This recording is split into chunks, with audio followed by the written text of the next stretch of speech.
Varicose veins తో బాధపడుతున్నారా? భారతదేశంలోనే బెస్ట్ ట్రీట్మెంట్ అందించే ఏకైక హాస్పిటల్ ఏవిస్.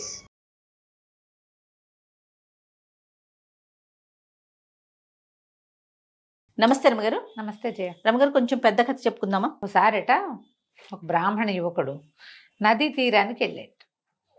ఏదో యాషాలకి వెళ్ళాడు, అలా తిరుగుతున్నాడు. ఒక ముసలి ఆయన ఒక ఆయన కూర్చుని ఉన్నట్టు అక్కడ.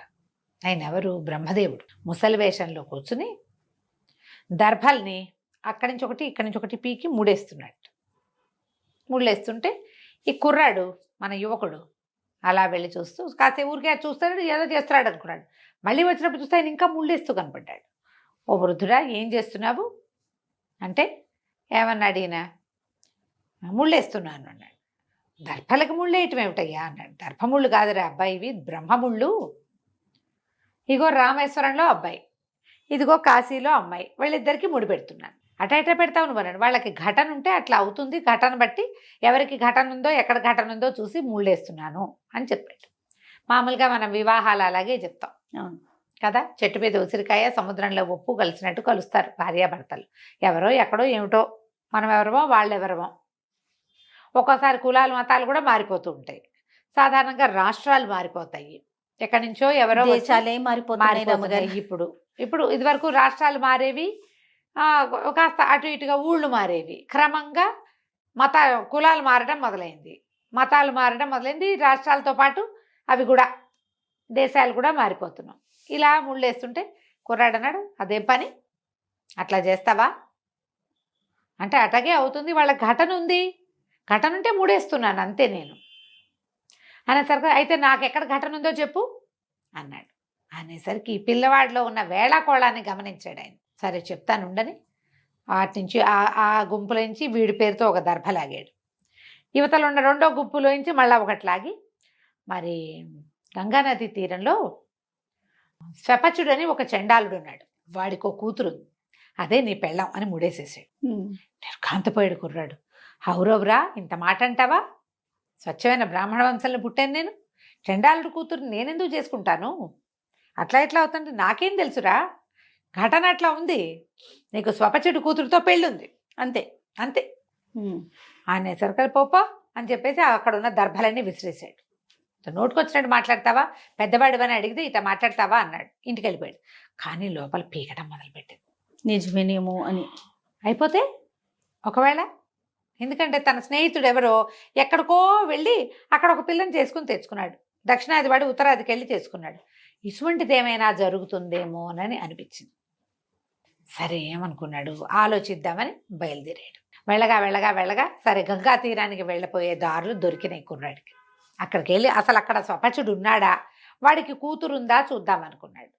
వీడొక 14, 15, 16 సంవత్సరాలు, వాడు ఒక 20, 16 ఏళ్ళు ఉన్నాయి. వెళ్ళాడు. వెళ్ళగా వెళ్ళగా వెళ్ళగా గంగా తీరాన రకరకాల పల్లెలు ఉన్నాయి, అందులో ఒకటి ఈ పల్లె వీళ్ళది. అక్కడ స్వపచుడు అని ఎవరైనా ఉన్నారా అని అడిగితే స్వపచుడు అని ఒకడున్నాడు, వాడికి ఏడాది నిండుతున్న పిల్ల ఒకటి ఉంది, అదే వీడి పెళ్ళాం. ఇప్పుడు ఆ రోజుల్లో 20 ఏళ్ల వారితోటి కూడా పెళ్లిళ్ళు చేసేవాళ్ళు కదా, పెద్దవాళ్ళే చేసుకునేవాళ్ళు చిన్నపిల్లల్ని. అడిగిపోయాడు.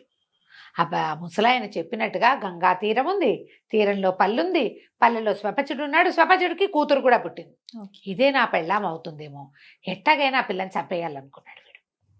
అక్కడి నుంచి ఆ పల్లెలో ఒకరిని పట్టుకున్నాడు. వాడికి కొంచెం ధనం ఇచ్చి వాడికి ఏం చెప్పాడంటే, అరే స్వపచుడు కూతుర్ని లేకుండా చేయాలి. వాడిని కొంచెం కళ్ళు తాగాక వాడికి ఒక ఉద్రేకం వచ్చింది, అని భయం వేసింది. నా డబ్బులు తీసుకుని నా సొంత పల్లెలో నా సాటి వాడి కూతురుని చంపటమా, చంటి బిడ్డ, ఏడాది పిల్ల, దాన్ని ఎట్టా చంపాను? బాగా ఆలోచించి, అయ్యగారు మీకు పిల్ల చచ్చిపోవటమా, ఎక్కడి నుంచి అయినా ఎక్కడికైనా వెళ్ళిపోవటమా అని అడిగాడు.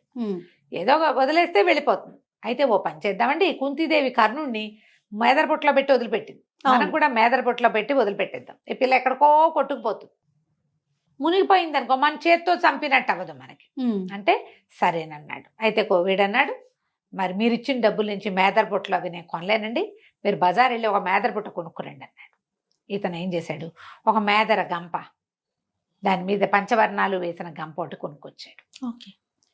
బుట్టలాగా ఉంది, ఆ బుట్ట తీసుకొచ్చాడు. బుట్ట తీసుకొచ్చి ఈ పల్లెలో వాడు దొరికాడుగా ఒక తైనాతి, వాడేం చేశాడు, తన తలపాగానే దాంట్లో పరిచి ఆ పిల్లని నిద్రపోతున్న దాన్ని తెచ్చి ఆ ఏడాది పిల్లని అందులో పడుకోబెట్టి గంకలో వదిలేసాడు. పిల్ల కాస్త కొట్టుపోయి ఈవిడ మనవాడు యువకుడు సంతోషించాడు. ఊపిరి పీల్చుకున్నాడు. విశ్వపతి అని పేరు పెడదాం వీడికి. ఓకే. ఊపిరి పీల్చుకున్నాడు. ఇక ఆ పిల్ల నా పెళ్ళం కాదు. ఇప్పుడు ఇక్కడ ఇంకా అవకాశం లేదు కదా, బ్రహ్మముడి మార్చేసాం మనం అని ఇంటికి వెళ్ళిపోయాడు. ఇంటికి వెళ్ళిపోయాక ఇంకొక 2 ఏళ్ళు గడిచినాయి. 3 ఏళ్ళు సరే సంబంధాలు చూడడం మొదలుపెట్టారు ఇంట్లో. చూస్తుంటే ముందు సంబంధం కుదిర్చారు. ఆ పిల్ల మండ్రగబ్బ కుట్టి చచ్చిపోయింది పెళ్లికి వారం రోజుల ముందు. అయ్యో రమ్మ. అలా అయింది. కొద్ది రోజులు గడిచింది. మళ్ళీ ఇంకో సంబంధం కుదిర్చారు. ఈసారి పెళ్లి మండపంలోనే బిళ్ళబీటుగా విరుచుకుపడిపోయి మేనమామ చచ్చిపోయాడు. దాంతో వద్దనుకున్నారు. ఇలా అయింది కదా, వాళ్ళే వెనక్కి జారిపోయారు. ఇంకా కొద్ది రోజులు గడిచింది. పెళ్లి పీటల మీద దాకా వచ్చాక పెళ్లి కూతురే విరుచుకుపడిపోయింది. చూస్తే దానికి మూర్ఛ రోగం ఉంది. దాన్ని ఎట్లా చేసుకుంటారు? వదిలేశారు. 3-4 సంబంధాలు కుదిరితే పిల్ల చచ్చిపోవటమో, తల్లి చచ్చిపోవటమో, పిల్ల కాలు విరిగిపోవటమో, పిల్లకి జబ్బు చేయటమో అయినా ఇట్లా. దాంతో ఈయన మంచి సుడిగాడు వీడితో సంబంధం కుదిరిస్తే ఇట్లా అయిపోతాయి పెళ్ళిళ్ళని ప్రచారం పేరు. ఊరికే అయిపోతుంది. ఇదిగో పూలంటే అదిగో తోక. అవును. ఈ అక్కడి నుంచి ఇంకా పెళ్లి సంబంధాలు కుదరలా. ఇంట్లో వాళ్ళు చాలా చింతపడేవారు. చాలా చింతించి బాధపడుతుంటే వీరికి విసుగు పెట్టింది. నేను ఇక నుంచి లేచక్కపోతాను, నేను ఈ ఊళ్ళో ఉండను, ఏ కాశీయో వెళ్ళి విద్యాభ్యాసం చేసుకుంటా, ఎక్కడైనా సంబంధం దొరికితే చేసుకుంటాను లేవమ్మా, మనవాళ్ళ పిల్ల నేను అని వాళ్ళ అమ్మకి నచ్చ చెప్పాడు. కాశీకే వెళ్తానన్నాడు. వెళ్ళిపోతానన్నాడు. అప్పట్లో కాశీకి వెళ్ళి చదువుకునేవాళ్ళు. విద్యాభ్యాసాలు ఇంకా పైకి స్టడీస్, అక్కడ ఆహారం శుభ్రంగా పని నడుస్తుంది. అదేలేండి. వీళ్ళకి సంపాదనకి లోటు ఉండదు. కాశీ అన్నాడు కానీ ఈయన కాశీకి వెళ్ళలేదు. కాస్త అటు ఇటుగా ఇంకా పై ఊళ్ళకి హరిద్వారం వైపుకి వెళ్ళిపోయాడు. వెళ్ళిన తర్వాత ఏమైంది, ఆ ఊరు ఈ ఊరు తిరుగుతున్నాడు. ఒక రోజుకి ఏదో వేరే పక్క ఊర్లో ఉన్న దేవాలయం చూడడానికి వెళ్ళాడు. ఆహారం దొరక్క కళ్ళు తిరిగిపోయింది. ఒక ఇంటి వాకిట్లో కూర్చున్నాడు. ఆ ఇంటి గృహస్థు బయటకు వచ్చి చూశాడు. బాబు ఏ ఊరండి, ఏమిటండి అని కనుక్కుని, మనవాళ్ళ పిల్లవాడేను అని ఇవన్నీ కనుక్కుని, ఏం యజుశాఖ అండి మీది? రుక్శాఖ అంటే మాది రుక్శాఖ అని చెప్పుకున్నారు. ఇందులో శాఖలు ఉంటాయి. కృష్ణ యజుశాఖ అనేది ఒకటి, రుక్శాఖ అని ఇంకొకటి ఉంటుంది. ఆ శాఖలు కనుక్కునేసరికి అబ్బో మన శాఖే బాగుందని, అయ్యా రండి లోపలికి, అన్నం తిందురు కానీ భోజనం చేయండి, కాళ్ళు చేతులు కడుక్కొని మొహం కడుక్కోండి అని పిలిచారు. నిన్నటి నుంచి నడిచున్నాడు. ఎక్కడా మంచి ఆహారం దొరకలేదు. కాళ్ళు తేలిపోతున్నాయి ఈ అబ్బాయికి, విశ్వపతికి. సరే స్నానం చేశాడు. వాళ్ళ పెరట్లో చక్క ఆకేసి వడ్డించారు. ఈ భోజనం చేసే సమయంలో మీకు ఆస్తి స్వాస్తి ఉన్నాయా, ఎంత మటుకు చదువుకున్నారు, అప్పచెల్లెళ్ళు ఉన్నారా, అది ఇదంతా కనుక్కొని బోల్డ్ ఆస్తుందని, వివాహం కాలేదని, వివాహానికి ఏదో ఆటంకాలు వచ్చాయని ఇక్కడికి వచ్చానని చెప్పాడు. చెప్పేసరికల్లా వీళ్ళకి ఒక పిల్ల ఉంది. 12వ ఏడు పిల్ల పేరు అన్నపూర్ణ.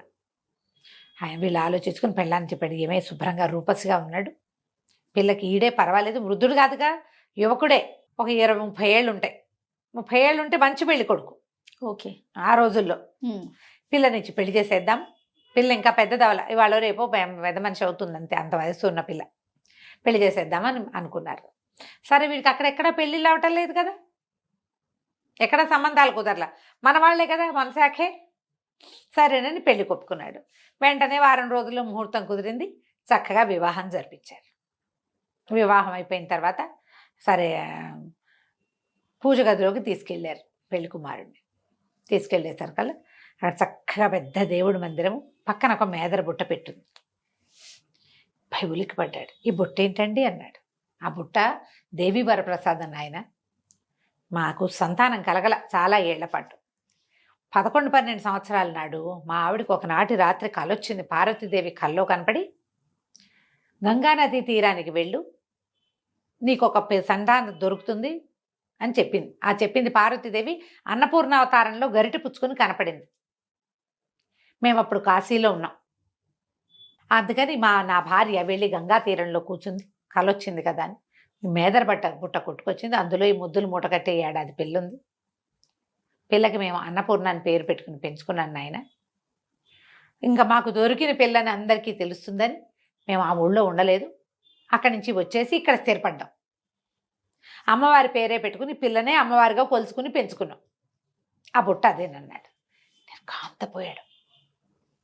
తను వదిలిపెట్టిన మేదర బుట్ట వీళ్ళకి దొరికి వీళ్ళు వేరే ఊరు వెళ్ళిపోయి మళ్ళీ తనకి పెళ్ళైపోయింది. ఇక కామ్గా ఉండిపోయాడు, ఒక రకమైన నిశ్శబ్దంలోకి వెళ్ళిపోయాడు, ఏం మాట్లాడాలి. వివాహ తంతులన్నీ మూసినాయని అయినాయా, టక్కన ఊరికే వాకిటోకి వెళ్ళొస్తున్నట్టుగా వెళ్ళి బయటికి వెళ్ళిపోయాడు. ఈ అమ్మాయి అన్నపూర్ణ తెలివైంది. ఆ బుట్టను చూడంగానే ఈ మొగుడు మొహాల్లో రంగులు మారిపోవటము, తర్వాత అతను నిశ్శబ్దంగా ఉండిపోవటము గమనించింది. ఇతను బయటికి వెళ్తుంటే వెల్లిగా వెనకాల వెళ్ళింది, నడుచుకుంటూ వెళ్ళిపోయాడు. పిల్ల ఇంకా ఇంటి కోసం చూడలా, వాడు వెనకాలే పడి వెళ్ళిపోయింది, మొగుడు వెనకాలే పడి. అతను వెళ్ళిపోతున్నాడు, ఆ విశ్వపతి అతని వెనకాలే ఈ పిల్ల వెళ్ళింది. తను ఆలోచించి ఆలోచించి బ్రహ్మరాతను తిరగరాయాలని చంపేయటానికి కూడా నేను సాహసించిన, మళ్ళీ ఇది నా పాల్పడిందే ఎవరెవరా అని అనుకుంటూ ఇక ఆలోచన పిచ్చెక్కిపోయిందనమాట. నడిచి నడిచి నడిచి నడిచి నడిచి ఏదో ఒక సత్రంలోకి చేరాడు. ఎక్కడో ఈ పిల్ల కూడా సత్రంలోకి ప్రవేశించింది. ఇతను వెళ్ళాక ఈ హంపకంపాలతో జ్వరం వచ్చేసింది అతనికి, విపరీతమైన జ్వరం. ఆ సత్రం వాళ్ళు అయ్యో పాపం వచ్చిన బ్రాహ్మడు ఈయన ఏమిటో జబ్బు చేసింది ఇట అని ఏదో వైద్యుడిని పిలిపించారు. ఇతనికి సంధి వచ్చేసింది, ఏవో మాటలు, డెలీరియం అన్నమాట. ఏంటి మనం భగవంతుడి రాతను తిరగరాయడానికి మనం ప్రయత్నం చేస్తే చివరికి ఏమవుతుంది? అయితే ఈ పిల్ల ఏం చేసింది, నేను సేవ చేస్తానండి, నాకు ఎవరు లేరని దగ్గర కూర్చుని వీడికి అనుపానం పథ్యం పానం చూసి డాక్టర్ ఇచ్చిన మందులు అయినవరా వైద్యుని పిలిస్తే ఆ రోజుల్లో మరకమలే డోలోలా పారాసెటమాలా ఎప్పటికో తగ్గాలి. ఎన్ని రోజులో పట్టింది జ్వరం తగ్గడానికి. అయితే ఈ సేవ చేయడానికి ఉన్న పిల్లని గమనించుకున్నాడు, కొంచెం స్పృహ వచ్చాక అతను. భార్య అని తెలిసిందా? అమ్మాయిని గుర్తుపట్టాల అతను, మతిపోయింది వాడికి, మతిపోయింది. ఇక ఉండిపోయాడు అట్లా. ఈ అమ్మాయి మెల్లిగా సేవ చేసింది. కొన్నాళ్ళకి అతను కొంచెం కోలుకున్నాక రోజు అన్నం తెచ్చిపెట్టి, సత్రంలో ఏముంది ఆ రోజుల్లో సత్రాలు ఎవరన్నా పని చేయడానికి కుదురుకుంటే వాళ్ళకి అన్నపానాలు హాయిగా నడిచిపోయేవి, ఫ్రీ సత్రాలు ఉండేవి ఎక్కువగా. ఇన్నాళ్ళు ఎందుకున్నావు అలా అడిగేవాళ్ళు కాదు, ఇట్లా జబ్బును పడితే జబ్బు తగ్గేదాకా సత్రంలో ఉండొచ్చు, నామకే వాస్తే ఎన్నాళ్ళు ఉంటారు అని అడిగేవాళ్ళు. జబ్బు చేసిన వాడిని ఏమడుగుతారు, తగ్గేదాకా ఉంటాడు. ఈ పిల్ల కూడా ఏదో ఆ పై పని చేస్తూ వంట పనికి సహాయం చేస్తూ ఇతన్ని చూసుకుంటూ ఉండేది. నెల పట్టింది అతనికి తగ్గడానికి. నెల రోజుల తర్వాత ఆ అబ్బాయి ఈ పిల్లని చక్కగా చూసుకున్నాడు. పిల్ల చక్కగా ఉంది, చక్కగా పనిచేస్తుంది, అన్ని అనుపాను కనుక్కుంటుంది. సరే, సత్రంలో వాళ్ళు అన్నారు, పెళ్లి కాని పిల్ల బాబు, ఒంటరి పిల్లట, మీకు ఏమైనా వివాహం కాకపోతే ఈ పిల్లని పెళ్లి చేసుకుని ఎంతో బాగా మిమ్మల్ని చూసిందంటే పెళ్లి చేసుకుంటాను అన్నాడు. పెళ్లి చేసుకుంటానంటే ఆ అమ్మాయి అడిగింది, మీకు వివాహం కాలేదా అని. అంటే అయ్యింది, కానీ ఒక విరక్తితోటి దాని మీద మనసు తిప్పుకున్నాను అని చెప్పాడు.